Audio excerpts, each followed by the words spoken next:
அறியாமையில காட்டுற அன்புனால புள்ள அந்த 5 வயசுக்குள்ள அதோட பிரெயின்ல நியூரான்லாம் இருக்குல்ல, நரம்பு செல்லாம், அந்த நரம்பு செல்லாம் வளர்ச்சி அடையிறதே அந்த 1 வயசுக்கு மேல இருந்து ஒரு 5 வயசுக்குள்ளதான். அதுக்குள்ள நீ அந்த மைண்டுக்குள்ள என்ன திணிக்கிறன்றத பொறுத்தாங்குது. அந்த வயசுல நீங்க நல்லா இருக்கணும், நீங்க என் புள்ள என்ன டிஸ்டர்ப் பண்ணுது அப்படின்றதுனால அதுகிட்ட செல்ல கொடுத்துறாங்க. செல்ல பாக்குது அந்த புள்ள.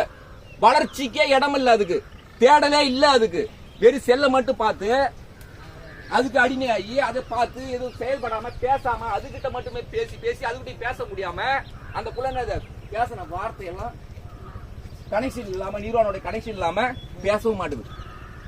அது ஒரு தனி உலகத்தில் இருக்குது. என் குடும்பத்துல நடந்தது. நான் சொன்னேன் கேட்கல, என்னோட ரிலேஷன் சொன்ன என்ன பண்ண முடியும்? நம்ம என் பிள்ளையா தான் கண்ட்ரோல் பண்ண முடியும். மற்றவங்க சொந்தக்காரங்க புள்ளன்றத நான் விட்டேன். ஏங்க வானாங்க இந்த புள்ளி கொடுக்காதீங்க.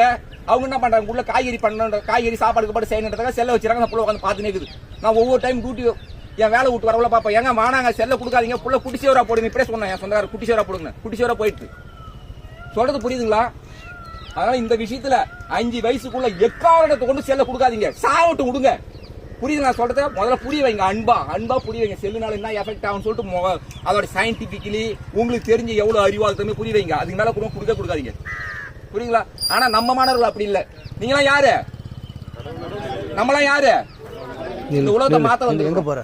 புரியுதா?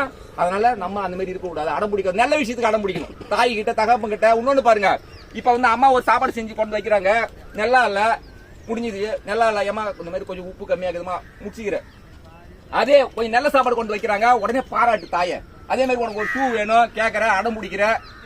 அந்த விஷயத்த அடம் பிடிக்க, ஏன்னா உனக்கு வருமானமே இருக்காது வீட்டுல. அந்த நேரத்துல எனக்கு அந்த ஷூ தான் வேணும், அந்த ட்ரெஸ் தான் வேணும், அந்த மாதிரி அடம் பிடிக்காத. புரியுது? நல்ல விஷயத்துக்கு அடம் பிடிக்க கத்துக்கு. சொல்றது புரியுதுங்களா? ஃபாலோ பண்ணுவீங்களா?